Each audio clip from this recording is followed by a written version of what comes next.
When I was 26, I got a huge wake-up call. It was stage 3 colon cancer. At that time, I was a real estate entrepreneur. I was, just like working really hard to build a business. I was just basically going 90 miles an hour. Well, the first thing that happens when you're diagnosed with cancer, is fear. I mean, it's a huge stress and fear bomb. I mean, this is how fast the cancer industry moves, right? Patients, they get a diagnosis, it's a whirlwind, like, what, I have cancer now? What's going on? Oh, and you're gonna need to be in surgery tomorrow. And like, we gotta get this out of you right before it spreads and kills you. I mean, that's what they told me. So I have surgery, they take out a third of my large intestine, and they take out the tumor, and they realize that it spread to my lymph nodes, and it's worse than we thought. It's stage 3C, not stage 2. And things were looking worse and worse, right? It was just sort of like more bad news, like, oh, now you need chemo, you need 9 to 12 months of chemotherapy. The idea of chemotherapy didn't make sense to me. I mean, even though I'd never had any friends or family members go through cancer, just the idea of poisoning myself back to health, or that you're gonna poison me back to health, and I'm gonna get really, really sick, but then somehow it's gonna make me better, like, I couldn't make sense of it. I didn't know what to do, though, right?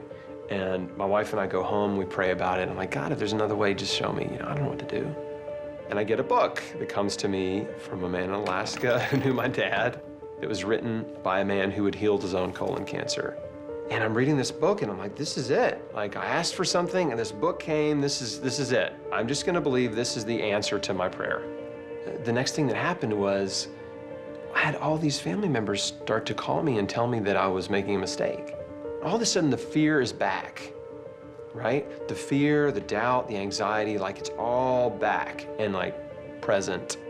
And so, in order to appease, the people around me, I agreed to go see an oncologist. We go to the clinic, and it's full of people. They're all twice my age, 3 times my age.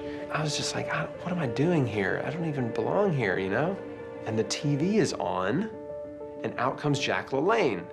Jack LaLanne is on the morning show in the tiny little window of time that I'm sitting in the oncologist waiting room. And he comes out and he starts going off about nutrition and the natural therapies and healing and the reasons why we're all sick, because we're eating all this junk food and processed food, and if man made it, don't eat it. I'm like, man, I can't believe this is like happening. Like, he's on the TV right now. There's no way this is not a coincidence. This cannot be a coincidence. So we go back and see the oncologist, and he gives me this really standard pitch. You've got stage 3 colon cancer. You've got about a 60% chance of living 5 years with treatment. And I'm thinking, 60% chance of living 5 years. That's barely better than a coin toss. What if he's wrong? Maybe, what if it's worse, We asked him about alternative therapies, and he said, he was like, no, there are none. And if you don't do chemotherapy, you're insane. That moment, just a tidal wave of fear just smashed me. It's like smashed me on the rocks.